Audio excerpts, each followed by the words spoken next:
I feel like I need to get a new chair to do pods in or just move locations because I got like this leather seat and I feel like I've got like a quarter cup of water in my taint at all times. It's so hot down there.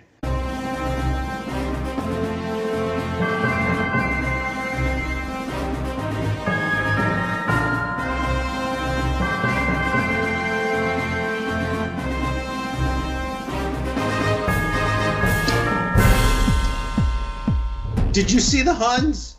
They popped out of the snow like daisies. Welcome into the Bro 4 Squad podcast. This is episode 77. We're just a bunch of bros drinking beer and talking movies. Thank you guys so much for checking us out. I am your host, the mayor, Jeff Hornacek. I wasn't actually elected. It was more of like a self-appointed, but no one has come and taken the title for me, so I'm going to keep claiming it. If you have not listened to our show before, welcome in. Before we get everything started, let's go around and meet the fellow bros with me today for the movie discussion. First, we go into the lab to the mad scientist, Brian Banner. Banner, this is actually a true story. You had a near-death experience this past week. Your house took on a tree in a fist fight, which was caused by a very scary tornado. So before we get into the fun and games, what's your status report, man? Well, the lab is, we'll say under construction. And by under construction, I mean it has a fucking hole in the roof. On a pretty serious note, guys, it was really scary. And as everybody knows, the Midwest, really the northeast Oklahoma area, is really dealing with a lot of floods and severe weather here recently. And I can say firsthand it fucking sucks. So if there's any way that you guys can lend support to the people that lost their homes, we got really lucky, and it's just one room that was hurt. But if you guys can do anything to help people, please do. And keep everybody in this area in your thoughts. So that's about as serious as we're gonna get. This is the longest that we've been on the rails ever. This is pretty good. It feels weird being on the rails. It really did. Like, I wanted to make a joke in there, but it was too serious of a moment. We've usually lost the caboose by this time. Yeah, the conductor's, and then the conductor's flask falls out of his jacket, and he's like, "What is that?" Just a little nip. Well put, Banner. I'm glad that you and the rest of the Banner clan are safe and sound. And of course, the voice you just heard, we're honored to have back the American hero Nate Thurman on the pod once again. Nate, what is the weirdest work email you've ever received? And I'm hoping it involves a death threat from someone who believed that their lunch had been taken from the company fridge. There's been a multitude of weird emails, that's for sure. But I'd like to take this time to express my pet peeves of work emails at this time. Please tell me one of them the reply all thanks. Per my last Banner, email. Spoilers. Sorry. Yes, the reply all when it's a company-wide email. Well, yes, okay, Karen, we don't care that you want to sign up for a massage this Wednesday. You threw your back out going to town on Rand last night. I get it. You need a massage. I don't need to know about that. That's one of my biggest pet peeves. Or when people reply all like, ha ha. Yeah. You're like, did you need to send that to 37 people across 6 different departments? No, you really screwed the pooch on that one. And then the other one where they say, hey, and they're emailing you and they say, hey, can you email me? Like, instead of my email address, just type theirs in there and then it'll get to them, Just, you don't have to put me in the middle of this shit. I don't want to be here.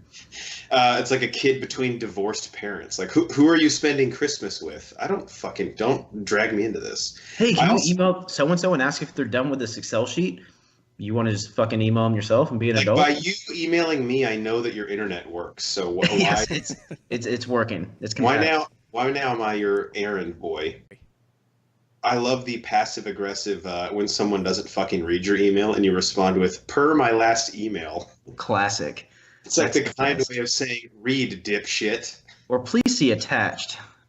And it's like a screenshot of your last email. All right, We now are firmly off the rails. Good. We're back home. If you've not listened to our show before, or if you have, we start every episode off with the most important thing in any bro's life, and that is chest day. Our chest day today, we're almost to the halfway point, of 2019. So that means it's time to celebrate. So how about we all take a drink first? One sec. Cheers.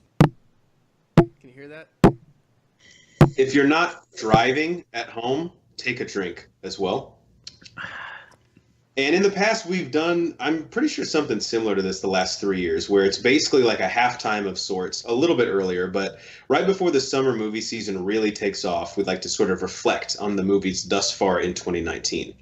So we each wanted to talk about a good movie we've seen in 2019, a bad movie we've seen in 2019, those both being movies that were released in 2019, be it in theaters or on streaming service. And then I thought this would be a fun one, especially because Nate is always uncovering older movies that we're visiting for the first time, sort of like an ex-girlfriend who you text in the middle of the night when you're hammered drunk, try to get back together, that we've basically either fallen back in love with or just seen for the first time. So the third category will be a movie we've seen in 2019, either old or new, that we just is not from this year, but we haven't visited in a while. So obviously we're not going to bring up like the massively obvious ones like Avengers Endgame. We liked that. Like me telling you that that was good, Allegedly. I don't think it was all right. It's moving the needle for you. So let's go around the horn. We'll give a good, a bad, and then an old movie. The old one will not be from 2019. So the good movie first. Nate, we'll start with you. A movie or movies that has come out in 2019 that you saw that you were like, fuck yeah. So there's been a couple that have come out, and there's obviously a ton that I'm looking forward to still in 2019. But the two that really stuck out to me so far, and I know I'm going to get flack on one of these from one of the other bros, but first one we'll go with Triple Frontier, which was phenomenal. I love it. That was on my list too. It was? Yeah. That sucks to suck. So, sorry, Nate, before you really get the train moving, that was my most anticipated movie of 2019, and I think still might be my favorite film of the year. Yeah. So far, it's still holding up. A third of the way through the year, almost halfway through the year, actually. But yeah, it definitely held up. I still don't know what the title means, really. I don't know if anyone's looked it up or Googled it, but I still don't know. I only counted two frontiers, guys. It's ambiguous, and I love it. It's called. But yeah, that was one of my favorite ones this year so far, and the other one is The Highwaymen, which I know Horns is not going to be too happy with, but I thought it was well done. The cast was great with Harrelson and everyone, and I didn't really know much about the Bonnie and Clyde story, so that kind of got me into that, and then it got me down the rabbit hole of researching all that. But I thought it was shot really well, and the action was great in it, and the acting between all the action was really good too. How cool is it that in 2019, and again, we're halfway through. Obviously, the summer movies where like a lot of the big blockbusters are, but your two good movies are on Netflix. Like we talk about a lot, but that is how the game is changing, boys. Oh yeah. The shit and the actors and the budgets being thrown, we talk about Netflix trash a lot, where it's like they have a quota of original content they have to hit. These two films, though, like do not fall into that category. This is quality. Don't worry, I'll give you some here in a minute. Can't wait. All right, speaking of that, Banner, what are your good movie or movies? So I actually, this year, I haven't really been focused too much on seeing brand new movies. I've taken a step back on that. I've been watching a lot more TV here. But Triple Frontier... That makes it sound like you had an addiction to like new movies and to like... You guys got some crack? Yeah, maybe I did. But Triple Frontier was on my list as well. Again, I think I loved everything about that movie. I thought it was well acted, well written, well filmographed. What's that called? That's cinematography is what you're talking about. That's the one. Sorry to jump in, but yeah, one of the things I left off that I liked about Triple Frontier is it like left it open ended for a sequel if they want one. If they don't, great, but if they do, that'll be fantastic. Go ahead. And then the other one, this is one that we've talked about on a past pod. It's actually a documentary, something that I had no idea. I guess I kind of knew what it was about, but I had no idea the depth of it. And that was The Inventor. Horns, you actually turned me on to this. I really enjoyed that story. That almost made my list. It made my list. And just because of what it like, it's one thing to like scam normal everyday folk like us, but to scam a fucking Secretary of State, like these are really fucking smart people that she conned, and it baffled me how she did it and all of that. So I really enjoyed that. As far as hang on, let's talk about this for a second, real quick. First off, this I think it's still on HBO, right? I'm sure it is. By the way, Nate Thurman, thank you for letting me borrow your login. HBO, don't listen to that. Shh. But the craziest thing about The Inventor is that this chick is so fucking delusional. I don't even think that she thinks she's scamming people. Like that's part of the great con, right? Is great liars like convince themselves that it's even the truth. I think she is living in a delusional state and does not think that She does not. I always joke like I don't understand the problem, but she literally doesn't understand the problem. So I haven't seen this, but I'm pretty sure you guys are jogging my memory. This is like the recent thing that happened with that chick who was like the founder of the company or CEO or whatever. Yeah, Theranos. So basically, this what's her name, Banner? I don't remember her name. I don't know. Here, give me 2 seconds. And I'll find Elizabeth Holmes.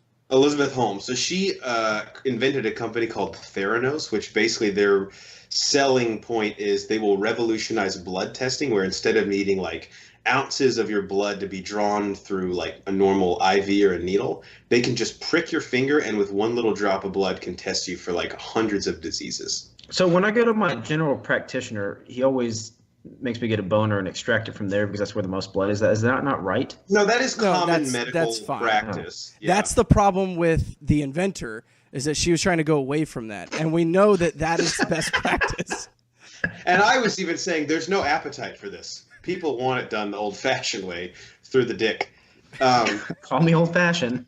But the crazy thing about the documentary, and I would highly recommend watching it, is all the people that invest in this company, and she never produces one fucking credible or working piece of technology. She's always like, every investor just says like, she sold me on the vision. I'm like, yeah, dude, but at some point there has to be like some actual shit that works that you are giving her. Sounds eerily similar to another documentary that came out this year. Correct. And Banner, I'll let you finish because maybe I'm about to bring that one up. Yeah, no, you go right in because that one actually almost made my list. So that's all I had to say. It was a great. If you guys haven't checked it out, I believe it's still on HBO. You guys should check it out. It's called The Inventor: Out for Blood in Silicon Valley. Great title, by the way. Excellent title. And Nate, I can confirm again, your HBO Go account will correctly stream the movie. Thank you. I've heard. So maybe we're getting older and we are maturing because I've watched a lot of documentaries this year, and one of my good movies is Fire, which is the Netflix Fire Festival documentary. Nate, did you watch this? Oh yeah. I know they came out with two, one on Hulu and one on Netflix. I did see the Netflix one, and it's phenomenally insane. Yeah. So I just love a good con story, and it's not fraud. Now I do remember. It's not fraud. Because you came on the pod and we were talking about how we don't understand how everyone says this Billy McFarland guy is like so well spoken. Because when he talks to me, he sounds like a bumbling fucking idiot. Just like a typical frat bro. Yeah, like a bad outside sales rep. Yes. Now, Horns, you're talking about the one on Netflix, not the one on Hulu, right? Correct. I have not seen the Hulu one. Okay. After I watched the Netflix one, I didn't really feel like I feel like I got it. Yeah, the only difference is the Hulu one, they paid Billy McFarland to be in it, and he is such a pompous ass. Like, again, the same way. He doesn't realize, like, he thinks, which at the time of that filming, like, he honestly thought he didn't do anything wrong. It's absurd. The fact that he's not in prison, he must feel a little bit untouchable. So I thought that he is in prison now, though. I'm pretty sure. Oh, he is? I'm pretty sure he pled guilty. Yeah. Pussy.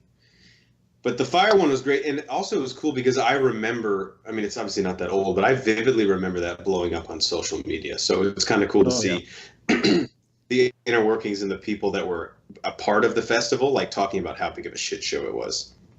I had 1.5 more. Did anyone else have any they wanted to mention for good before we go into bad? Nope. It's all you. All right. So Alita Battle Angel, I saw it in theaters actually with my mom. And this was a movie that I think Banner and I have been talking all year. Our new thing is go into a movie with low expectations and usually you leave very, very pleased. This movie was a big surprise, man. I was rolling my eyes at the trailers. Alex English, friend of the pod, actually kind of talked me into keeping an open mind about it. The CGI is incredible, great action set pieces, and it's like one of the top 3 theater experiences I've had this year, probably. So I was really pleasantly surprised. And Christoph Waltz is awesome in it. Does not mail in his performance, regardless of how out there the premise of this might seem. So I would recommend Alita Battle Angel. Banner, I actually think you'll really, really like it. So when it comes out on Blu-ray, I would check it out. Yeah, I'll check it Especially with your projector setup. It would be a pretty badass viewing.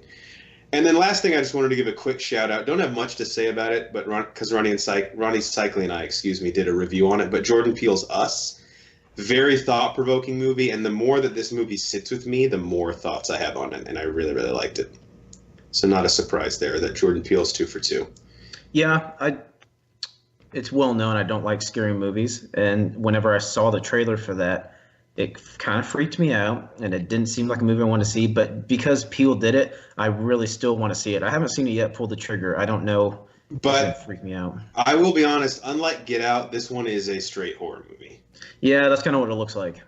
That's kind of why I've steered clear so far. Psyche kind of deceived me and my fiance to go see it, so I want to be straight up. I want to be straight up with you. It is a horror movie through and through. All right, The Bad. So this is a movie that we've seen that was released in 2019 that we did not enjoy. Let's go reverse order. Banner, to you. All right, so maybe it's just because I'm living in the present right now, but these are actually 2 movies that I watched in the past week. I know it's crazy. I watched 2 movies this week, along with 7 other things. 2 that sucked. Yeah, but they both sucked. This is one of these is Netflix trash. One of these I think was trying too hard to push a message. But the first one is Rim of the World. Basically, porno? I'm sorry? Is it a porno? I wish. They really missed their mark if it's not. Yeah. What's with the title then? Yeah, basically that is the name of this like summer camp. These kids go to it, aliens attack, they end up with the key to save the world, and they have to go 70 miles from their camp to Pasadena, California to save the world. You have what the fuck is that kid's name? Randy. Sean. No. Kevin. The kid in the Hunger Chad. Games, the kid in Journey to the Center of the Earth, Hutchins? Oh, Josh Hutchins? Josh Hutchins. Yeah. He's in, what's that time travel show that Seth Rogen did? Future Man. Yeah, he's in that. Yeah. So He's you dating a have very attractive Spanish actress or model right now. you have Josh Hutchins Nice. light, also like 12 years old in So it. he's not even in it, and No. we're trying to fucking figure out his name. What the fuck, Banner? Jesus Christ. Or as Geiger would say, 0-calorie Josh Hutchins. Yeah. What's that like? He's already like 0 sugar. Yeah. It's basically water. It wasn't good. Again, it was a movie that was trying to be adult, but you have like 12-year-olds cussing in it, and it not in a cool way. And then it was just a typical, we need to save the world, and we've known each other 10 minutes, but we're best friends, and we fall in love together forever.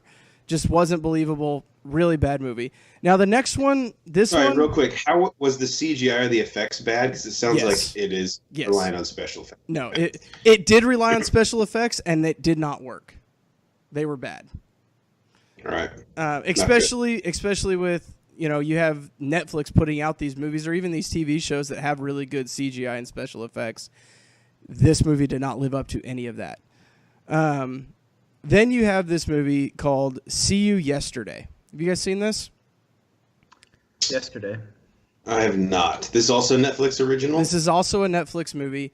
Normally Netflix throws these as suggestions in my face, but I haven't seen either of these two. There's a reason. There's a reason for that. So this is the only good part about this movie was Michael J. Fox was their science teacher, and it's a movie about time travel. I miss Michael J. Fox. That's the only. He actually looked really good in it too. I will say. I mean, he has all those health problems and everything, but he looked very healthy, which was really good to see. The movie, though,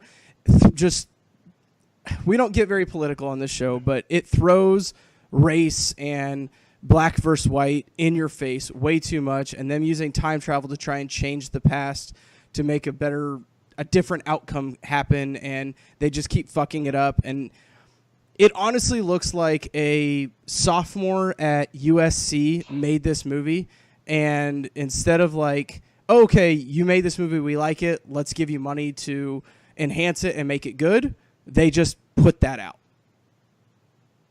All right. So I don't suggest it. I didn't like it, but I'm sure. What's it called again? It's called See You Yesterday.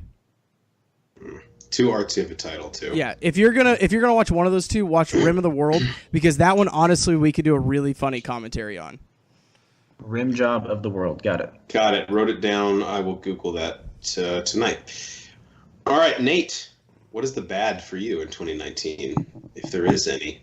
So this is an interesting topic and subject for me. So me on the pod, I'm kind of like that closer or that specialty pitcher you pull out of the bullpen. So I come in, I'm a lefty specialist that actually throws right. So think about that. That is so deep. So deep. I've got a good 12 to 6. My fastball kind of sits middle of the pack. You It's bring not me great. 6 to 12. Yeah, that's a different thing. So, but obviously, I don't get through as many movies as some of the other bros on the pod. But honestly, all the ones I've seen this year have been great. I can't really think of any bad ones. So that just it's kind of a testament to what I've been watching lately. But like Horn was saying earlier, I'll go back and like throw it back and find some old movies that I haven't seen in a while. But 2019, I really haven't found anything that I don't like yet. Yeah, I think that speaks volumes of two things. Number one, 2019 has, and I think we said this in 2017 at the first 3 months of the year after like Split came out and Get Out. It's been very strong so far. And also, Nate, I just feel like you don't typically try to watch movies that you think you will hate. I'm pretty selective, and I think that kind of plays more into it. I only watch movies that I'm almost like 90% sure I'm going to like. Except for that incorrect version of The Mule that you started to watch. That was a disaster. Yeah, there's another movie called The Mule. I got like 30 minutes into it, realized it was an Australian movie about drug smuggling. You're like, where the fuck is Clint Eastwood? They are really slow playing him. That was great. Well, maybe you'll have if you think of a bad one for the old category, feel free to throw that in. Will do. All right, so for my bad, I'm actually going to piss off both of you individually. First off, Banner Polar. Dude, that it was so much fucking fun. Don't even think it wasn't fun. It was awful. It was not awful. It was a blast. The only good thing that came out of it is it really made me want to put whiskey in coffee. Dude, what do they call that? Blast. A winner's coffee. Winner's coffee. I mean, that looked great. And I don't know, man. I like to see Mads Mikkelsen killing people, but this was going for like some weird, like Edgar Wright meets Quentin Tarantino, shoot 'em up. It was just bizarre. I will give you this now that I have seen John Wick. It was a poor man's version of John Wick. Not even that. It was like a poor and has hepatitis C version of John. That's a little aggressive. I don't know. And I don't normally mind. I actually normally typically enjoy gore, but it was just so gratuitous in this. It was just like there was nothing there, dude. I don't know how they got Mads Mikkelsen and Vanessa. Oh, I guess Vanessa Hudgens. Like she's not too particular with her projects, but this one took me legit like 3 sittings to get through. It wasn't. Yeah, so I was thinking about watching this a while back, and I know me and Horns talked about it. And I just wanted to see a good pair of tits in it because I know they're in there. There are. Yeah. But then you talked about guys' nipples getting cut off. I was like, I don't know if I want to see that. Yeah, it's like I can't enjoy the tits if the nipples getting cut off is also a thing. It's kind of counterintuitive. It is. I don't know. I will say it's nowhere near the good category here, but it does not deserve to be in the bad category. All right, well, I just spilled my drink all over myself, but I'm not going to let it rattle me. So my other bad, not near as bad as Polar, but it's one that the more that it sat with me, I was just like, dude, that movie was kind of disappointing. And Nate just mentioned it, and that's The Highwayman. And I think I'm willing to take some of the blame here because I think I came into this thinking it was going to be more of like a hunt movie, right? So like Harrelson and Costner are hunting and chasing Bonnie and Clyde the whole time, but the pacing of it was much slower than I was anticipating, and we got some really well acted and well written scenes with the two of them. But maybe I just went into it with the wrong mindset of what it was going to be, but it was a little slow for me at times. And the fact that, minor spoilers, so skip ahead 30 seconds if you haven't seen The Highwayman. But the fact that you really only see Bonnie and Clyde in the very last scene, and I get it, like they're the antagonist that is felt, not seen, but maybe I just had like a different idea of what it was going to be, and that made me enjoy it a little bit less. Yeah, I think that, I mean, no fault of your own, but if that's the way you went into it and that was your mindset, I think that may have played against your enjoyment in it because I really like that. Like, I know one of the scenes, Bonnie walks up and kills the officer, but you don't really see her face. You just see her walking and limping, which I kind of like that aspect of it. And I didn't mind that you didn't see their face until the end, until they were dead, basically. Yeah. And there were some really well written scenes, like the scene with Costner and James Badge Dale. Excuse me, not James Badge Dale. What's his fucking name? He plays President Ellis in the Marvel Cinematic Universe. Josh But Hutchins. no. One I off. can't believe all that work and it wasn't even Josh Hutchins we were trying to remember. Basically Bonnie's dad, the scene with Costner and Bonnie, or Clyde's dad, excuse me. Oh, yeah, yeah. That was like one of the best scenes in the movie. But let me be very clear. There is a huge gap between Puller and the Highwayman, and Puller is at the bottom of that shit pile. It can't be that big. It can't be that big of a gap. That's what she said, but she There was it actually, is. it's actually right. All right, last part of chat today. An old movie. Old can mean like even last year, but something that didn't come out in 2019, but we have watched either for the first time in 2019 or revisited and fallen in love with in 2019. Because I feel like for me especially, and I know Nate, you've been bringing this up with a couple films. 2019 has been a year where I've given movies a second chance or gone back to see some movies that I was like, how have I not seen this film? So Nate, we'll go to you first. A movie that did not come out in 2019, but you saw this year that you want to talk about. Yeah, this is kind of surprising that I've never seen this, or even growing up in my childhood, I did not see it because I watched a lot of Westerns growing up. I still love Westerns, which I'll speak on in many of the pods. But actually, Geiger suggested this randomly because I hadn't seen it. But Maverick with Mel Gibson and not Helen Hunt, Jodie Foster. Oh yeah. Or no? Yeah. But watched that recently for the first time. Came out in '94. But it was great. I really loved it. It kind of reminded me of some of the old John Waynes that were on the funnier side, like McClintock. But it was a great one. I'm gonna have to revisit it even again probably this year. I think it'd be great to have like a poker game over and have that in the background and just chilling and watching that. Yes. Because yeah, the riverboat scene with the gambling is hilarious. But no, it was fantastic. I'm really surprised I hadn't seen it until this point. Have us over, play poker, watch that, drink whiskey. Sounds like Nailed an it. awful night. Two things. James Garner is in Maverick. I didn't realize that. Legendary James Garner. Yes. And then also, how fucking cool is R.I.P. this? So, Rip James Garner. Maverick's name is Brett Maverick, but he spells Brett with one T. So he just stole all of our wives and girlfriends. He was a hipster before hipster was a thing. Why waste your time with that extra T, bro? No one has enough time to fuck around with that extra consonant. We don't need it. Yes. Another thing that James Gardner was in, Deadwood, which is coming out with a movie at the end of this month. Yes, I'm actually very interested in seeing that. Spoiler, he will not be in it. Why not? All right, Banner Because of on. deadness. You got a case of the deadies. We're all going to hell. It's a race. Banner, on to you. Something old that you've watched this year. And by old, because I have one that from last year, so it doesn't have to be like ancient history. Mine's pretty old, almost 20 years old. This is a movie that I honestly didn't even know was a thing until this past weekend. I was actually scrolling through HBO going, what the fuck do I want to watch? And saw this movie come up. It's a Leonardo DiCaprio movie from 2000 called The Beach. Have you guys seen this? Ah. Yeah. Yes. I don't think I know It it. is- I don't know if I've seen it. It's been many moons, though. I Yeah. don't really remember. Basically, Leonardo DiCaprio is a guy that travels to Thailand. He wants to be like a freelance traveler, travels to Thailand, hears about this mythical perfect beach from this guy. Him and two of his friends end up finding this beach, and it's like this little cult community on this beach. Tilda Swinton, I'm a little drunk. Just Swinton. Josh Hutcherson. Yeah, Josh Hutchinson. She's in it as well. It's a really, really good movie.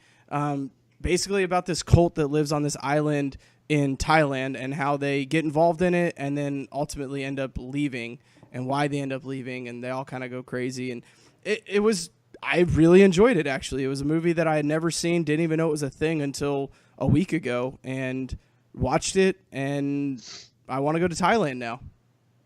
Where would you rank it on the spot in terms of your Leo DiCaprio movies? Ooh, this is probably... Great question. It's a middle of the pack. It's a middle of the pack. Titanic, Aviator, Inception, Catch Me If You Can, Wolf of Wall Street. Below all of those. Which is not an indictment. That's not an indictment. I would say is anyone putting Gilbert Grape up at the top? Yes, I do. I think Gilbert Grape is... Oh, that's understood. Number one, right? Yeah, I'm being sarcastic, but I do like that. No, that's a top 10 one of his performances. Maybe cracks the top 5. I don't know. What about Departed? Is it better than... No, you can't. No, it's not going to be better than Departed. This is a middle of the pack DiCaprio movie. Fucks. Maybe just because of the great roles that he has played, it may even be a little bit below middle of the pack. Still a great role. I mean, he's just a fantastic actor, and it's a shame that it took him getting eaten by a bear to finally get that Oscar. Shit, didn't even mention The Departed. God damn. Or Revenant. The Revenant. Sorry, that's what I meant. My bad. I said The Departed because he got eaten by a bear, and I didn't die. Was this his first movie after Titanic? I believe so, because Titanic was 1999. This was 2000. Yeah. Damn. And let me tell you, he looked great in this, like as far as his physique. I mean, I always thought he looked kind of scrawny in Titanic. Banner, what? He's way out of your league, so don't even... Stop trying. Sorry. Yeah, he hasn't returned any of your letters. Yeah, but I know he listens to the He's a slow reader. He's busy. He's so nervous, he's trying to craft his letter back. This is better than him in The Great Gatsby. I'll say that. Okay. Right. Guys, hot take? I think Leonardo DiCaprio is like a pretty good actor. Like, I don't know, hot take. Agree to disagree. All right, anything else old, Banner, before I cap this off? You go right on. All right, so two that I've seen, one not that old, one pretty old. The one that's not that old, Hold on, time out. We know Thurman is drunk because he's making the woo woo woo noise with his... No, that's whoop! He's making the noise with his wine glass. I was hoping that picked up. No, it's picking it up. So the boner noise is like Chris Berman when a running back jukes someone. What? Hit the hole. Whoop! And look at him go. That's it. We're not editing this out, right? Totally. I hope not. Right. When have I ever edited anything out? You do. Well, you get pretty good. You're good with the editing. You get crazy with it. Our Agents of S.H.I.E.L.D. last episode, you had all of our outtakes edited at the end. Oh, yeah, I did do that. Fucking Steven Soderbergh over here. All right, so my old one is from last year. I think Nate and I both watched this movie, but it's A Simple Favor, that movie with Blake Lively and Anna Kendrick. Did you see this? Who was I talking about this with? Yes. Fantastic. It's so good, right? It's so good. I don't want to steal your thunder here, but like the way it's done, it like mixes so many genres. I feel it's like, I don't know. It's really well done. The acting in it is great. The comedy, the dark humor. It's great twists. It's really good. And Blake Lively and Anna Kendrick make out. I believe the 1 hour, 11 minute, 7 second mark. I'm not kidding. Only part of the movie I've seen. Because I gave you the exact timestamp. Yep. Wasn't going to waste my time with the rest of it. But A Simple Favor was one that, like, when the trailers came out, I was like, okay, I'm very interested in that. And I just never got around to seeing it. So I saw it through some not so legal methods and very, very much liked it. I think our Letterboxd review, I gave it 5 stars. So, whenever the trailer came out, saw it, I was like, okay, cool, Blake Lively, Anna Kendrick, love it, I'll watch it. And then when I watched it, it was way more different than what the trailer led on, and it was fantastic. It was awesome. It's like, almost like Coen Brothers or Tarantino level ability to mesh genres in the sense of like the laughing, the comedic moments are laugh out loud funny, and then the dramatic and the twists and turns you're so invested in. It's so hard to pull those off in the same film, and it did that. I don't know why more people didn't talk about this movie and there's even times in the movie where Blake Lively or Anna Kendrick, there was a very serious scene, and they're not trying to be funny, but they play it off as funny in the movie. It's a weird dynamic. Blake Lively's character goes from making me like laugh audibly to scaring the shit out of me, like in consecutive scenes. She's like, yes, can be beyond intimidating. So check it's out a very confusing boner. It is. I actually got a little dizzy because the blood was in my dick the whole time. It was not in my And brain. Theranos wasn't able to test anything out of it. Wow, God, see? that's the way Full to make circle. it full circle. Full God. circle. Touche. Touche, Tanner. And then the other thing I revisited, I think a couple pods ago, I talked about this in my protein shake, but That Thing You Do, 1996 movie directed by Tom Hanks, about a band in the 60s who Tom Hanks is the manager of, who kind of has this very quick ascension to stardom. Liv Tyler is in it. A couple other guys you would recognize, like the dude from La La Land that Emma Stone ends up marrying. It's just a really good period film with a nice, fun premise, great music.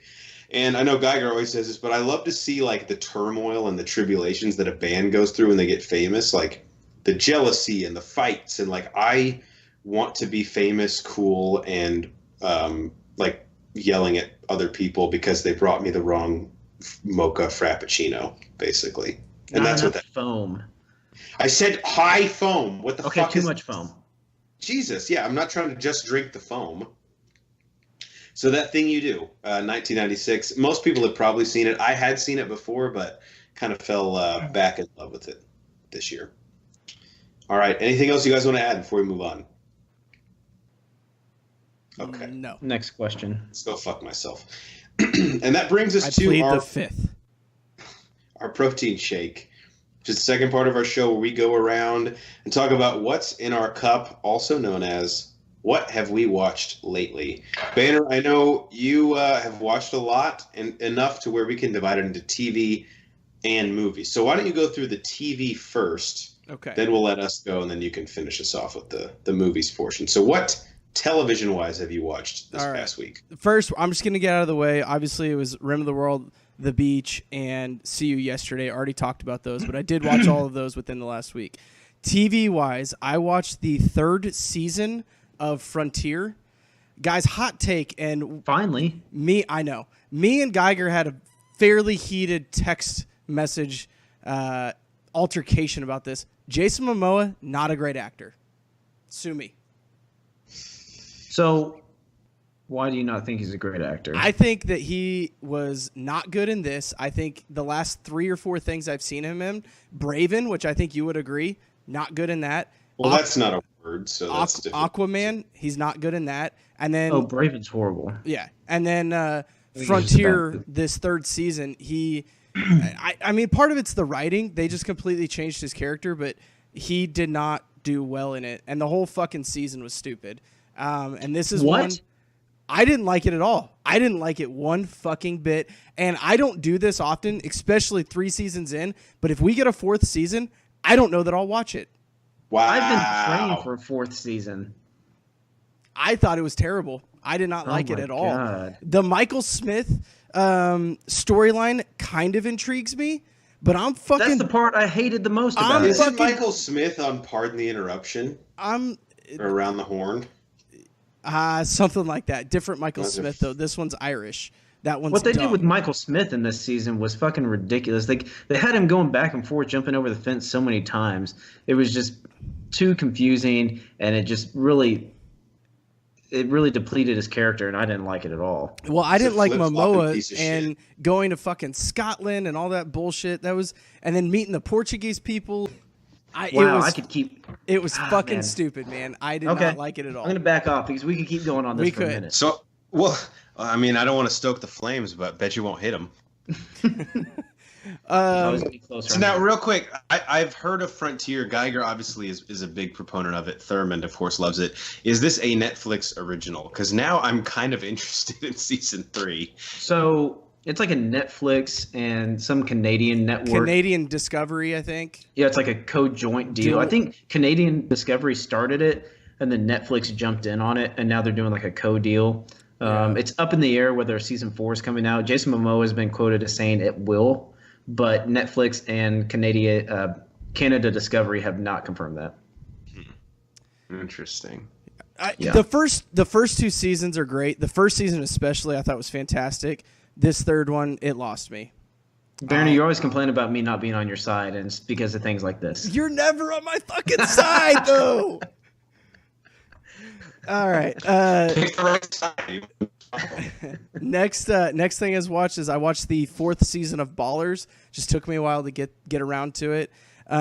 Man, this is another one. I don't think I'm out on the show yet, but this was a really rough season to get through. They went action sports, trying to do skateboarders and stuff like that, and it just didn't really work. They kind of broke up the character of Joe and Spencer a little bit more, which they feed off of each other so well, which is one of the things that works so well in the show. And they kind of had their own storylines in this season. Wasn't a big fan of that, but I believe it appears that in the 5th season they're going to be going across college sports, and if they do that, that'll be cool. What? Yeah. The interesting thing about Ballers is Geiger has been the big supporter of it throughout its run, and season 4 was where he said he was out. Yeah, it was drastically different in season 4. They tried something, and it just didn't work. Do you think the NFL was giving him shit, and they had to kind of give him a foot? Maybe. You know? I don't know. Maybe because they still kind of went down a path. I mean, they talked about the players kneeling during the anthem. Like that was a plot point in the series, in this season. So I don't know how much the NFL was giving them shit about it or not, but they definitely tried a couple of things and went down some other paths that they haven't gone down. And they talked about PEDs. I don't know. I didn't enjoy it as much, but I enjoyed it more than the 3rd season of Frontier. Okay. All Low right. blow. Yeah. And then the last thing, I'm going to categorize this as That's TV. almost a word. What? What's almost a word? What did you just say? I said You said it like categories, but I get it. I know you put a weird emphasis on a wrong syllable. Syllable, yeah. Whatever. Never mind, my bad. This is, and you guys are going to love this shit. Lonely Island presents the unauthorized Bash Brothers experience. Dude, I saw the trailer for this. I was kind of interested. It's 30 minutes long. Basically, it's Mark McGuire and Jose Canseco, when they were on the A's, did a rap video, and they have like 4 or 5 rap songs that they did about them being the Bash Brothers, and it is fucking genius. So fucking funny. And if you guys... Who plays who? Is it? I know Akiva Goldsman's in it, and Sandberg. Who plays McGuire? Who plays Canseco? Sandberg plays Canseco. Okay. Wow. Yeah, it's fucking awesome, guys. Like, it's... How did they get the rights to do this? I don't know how. I was just about to say, I don't know how they convinced McGuire and Canseco like to say, yeah, go ahead and do this. But whatever they did, it fucking works, guys. It's awesome. It's filmed just like it was back in the 80s. And it's really good. I suggest it. It's only like 30 minutes, maybe 35 minutes long. So fucking funny. You guys know I'm a big fan of Lonely Island and the shit that they put out. So this was really cool. Canseco these days would probably be like, dude, you can fuck my mom if you just pay me $200. Yeah. You give me $25, you can do whatever you need. Any other TV banner? No, I would consider everything else movies. All right, Nate, what have you watched lately? You can just get it all out. Yeah, I'll get it all said. out. I'll make it quick, short, and simple. So, started watching Barry. Finally, I think I'm 7 episodes in on that. Great. I need to fucking watch It's this. so man. good. I'm like Dude, the is only NoHo person on the Hank- pod. Is NoHo Hank not the fucking best? Wait, hold on. Who? NoHo Hank. NoHo Hank. Which one's that? It's the bald Chechnyan. Oh yeah. Yeah. Actually, Miss Thurman loves that guy too. Oh, he's in the episodes. so great. Yeah, he's so funny. Yeah, so they do a good job of mixing the dark humor and comedy and actually just darkness and sadness in the whole thing. The way they play some like modern conversations like through text and stuff like that, it's really funny. But I gotta say, the concept of Barry is just so interesting to me in general. And Yeah. I like Bill Hader. I don't love him, but I do like him. So to see him in this, in like a more dramatic role, is something that I am kind of surprised I haven't watched it yet. yeah, so obviously the professions they picked and the situations they put him in is really are really great. But like when you think about the concept just in general, like he's doing something that he's good at, doesn't love, and then he finds like a passion and all this kind of stuff. Has a really good, deeper meaning, but overall, really well done. Watching Chernobyl on HBO right now, the miniseries. Hear great things. Fantastic. Huh? I hear great things. Yep, really great. Really dark, disturbing, but really brilliantly done. Couldn't get that word out. And really insightful, and that'll get you down another rabbit hole because you'll watch that and want to research stuff on it and all that kind of stuff. But now, how many parts is it? Go ahead. Because what have we? Sorry, how many parts is it? I think we've gotten the first 2. We've gotten 4, and it's 5. Oh wow, shit. Okay. Yep. But yeah, a lot of cover-ups by the governments over there, Russian, Ukrainian governments, and all that kind of stuff. What? They're normally so honest, those governments. Yeah, and it really shows you like their kind of naivety and basically them trying to not admit that they did something wrong. Those are my 2 kind of movie things I've been doing. And last thing, been running through all the Marvel movies. As mentioned earlier, I don't watch as many movies as you guys. And Banner had gotten on my case about not watching all of them. Oh, so I jumped your ass for it. Yeah. So I started going through and watching them in chronological time order in the Marvel universe. So started with Captain America, and then Captain Marvel, which I'd already seen Captain America, so I started with Captain Marvel since I was in the 90s. So most recently I've seen Spider-Man Homecoming and Ant-Man, I think, and Winter Soldier. I really like Spider-Man Homecoming. That was actually surprised. I didn't know if I was going to like that as much. I actually really like that. I like how they kind of like focus just as much on like the dealing with the high school like adolescence and growing up as they did him being Spider-Man, and not too much Iron Man, which was nice too. No, yeah, they sprinkled Tony Stark in there a little bit, but not too much to put it in your face. But you still saw him as a high school kid trying to get his dick wet, so that's all relatable. Mm-hmm. Check out our commentary on that. But oh yeah, short and sweet. That's what I've been watching lately. Nice little twist too at the end of it. Yeah. Or with the vulture. Yeah. All right, I don't have much. I saw, and Geiger and I did our review on this, so check it out. But the new live-action Disney remake of Aladdin. I saw it this past weekend. Very pleasantly surprised. That's what Geiger said. It disappoints me. Yeah. Geiger and I both kind of went in like hoping to not like it because we're sick fucking people. Couldn't pull it off. I really enjoyed it. And I won't spoil what we say about it because I just shameless plug. I want you guys to go tab out and click over on our movie review of it. Yeah, but, we need to eat. Watch more of our videos. Seriously, we all have food to put on the table. But I was very pleasantly surprised, and I would recommend anyone out there go watch it. And then the other thing that I just watched, like probably 15 minutes before we started here, and I'm about to put on the boner pants. DC animated movie, Batman vs. the Teenage Mutant Ninja Turtles. This came out probably like a week and a half ago.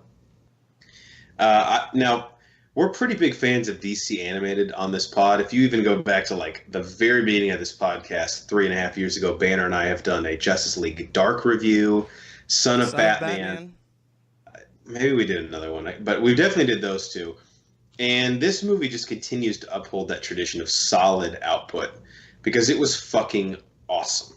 I mean, to see Batman and the Ninja Turtles together, they gave us everything we wanted, all the villains you want to see, all the fights you want to see, all the character interactions you want to see.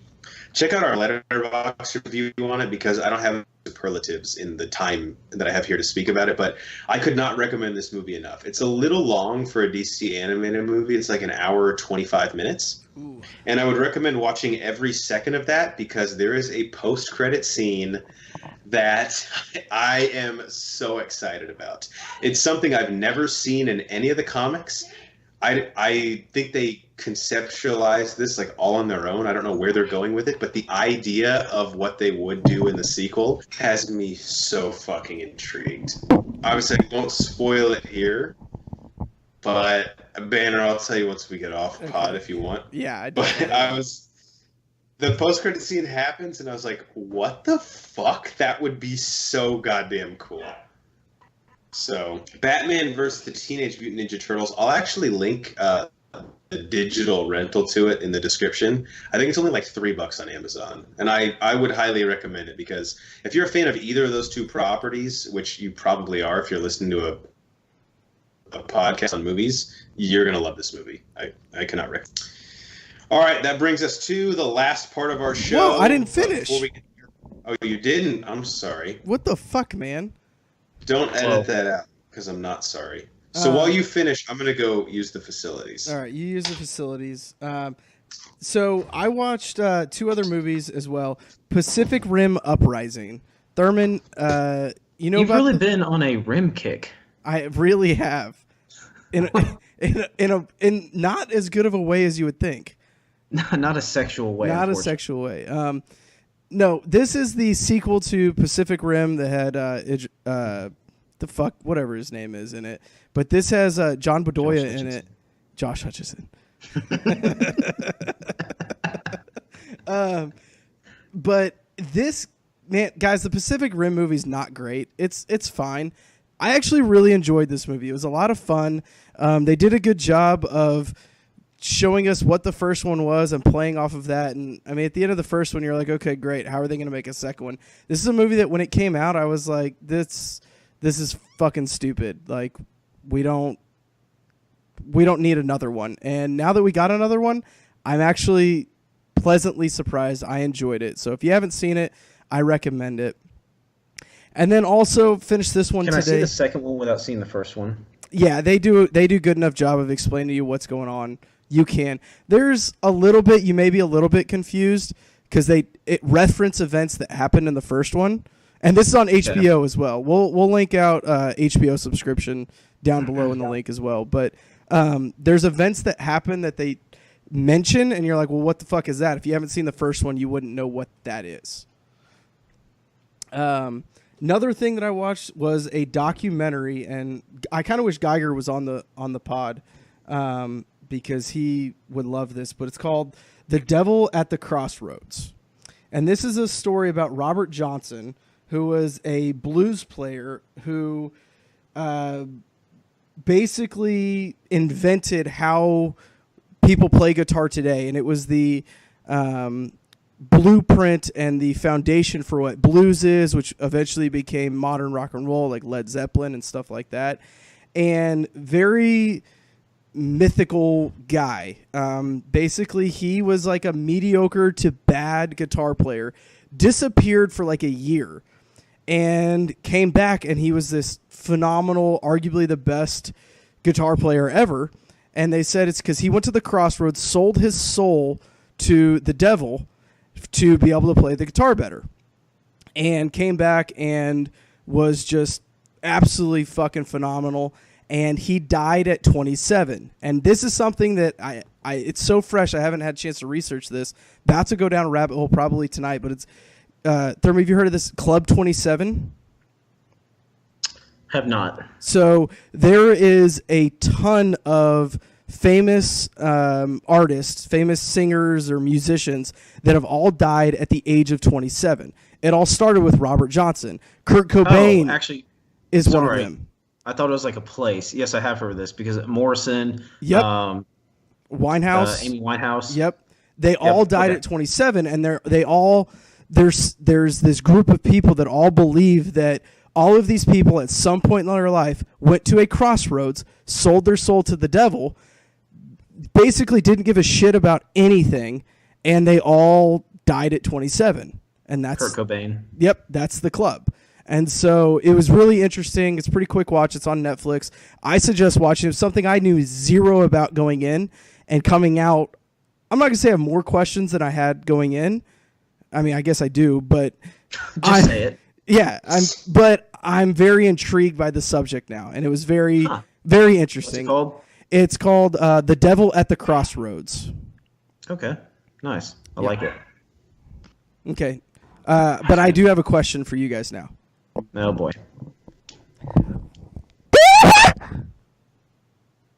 Too much. Yeah, that wasn't one of my best ones. I'm sorry.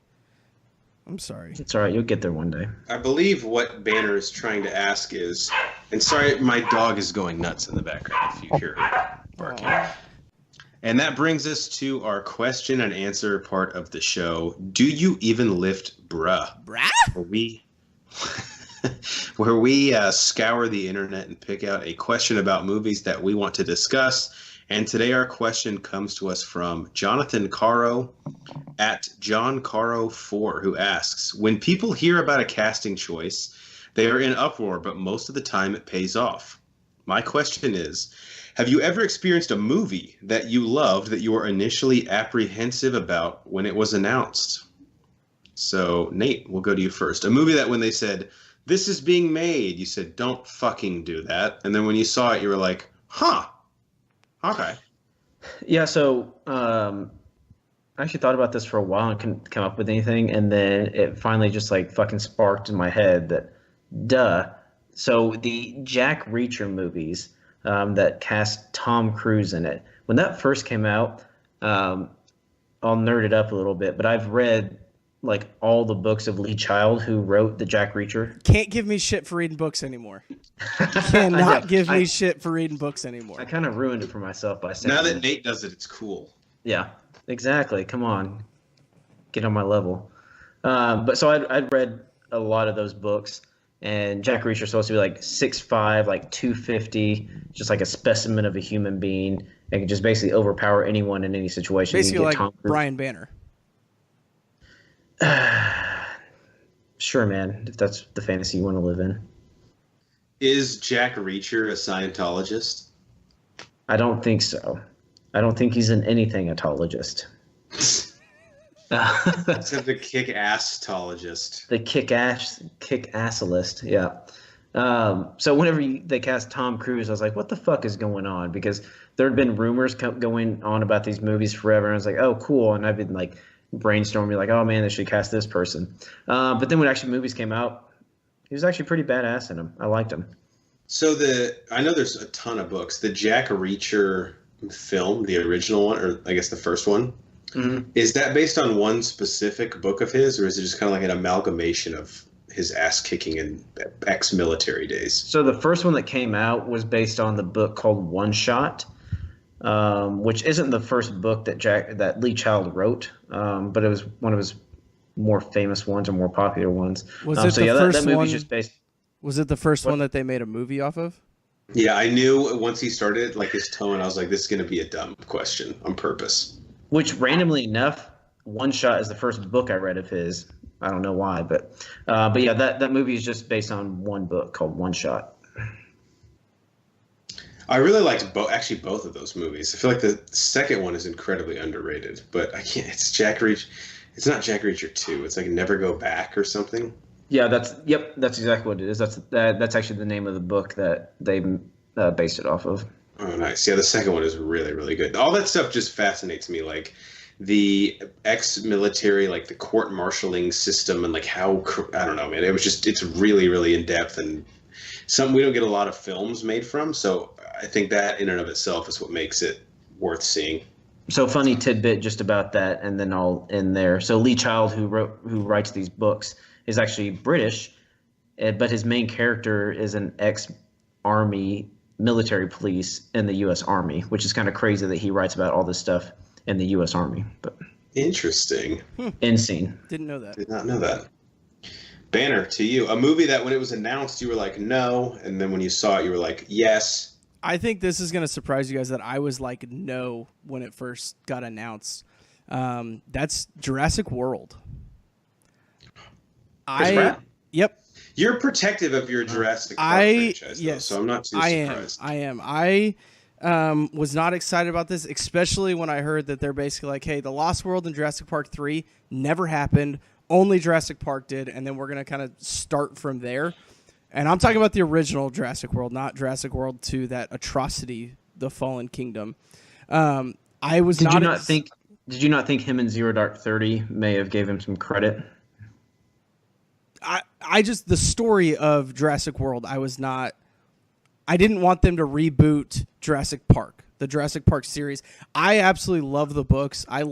this is going to sound really weird, but I read the books probably once every 8 months. I almost know them by heart. Yeah, that does sound weird. Yeah, it's super fucking weird. But I thoroughly enjoy Jurassic World and the Lost World, or Jurassic Park and the Lost World books.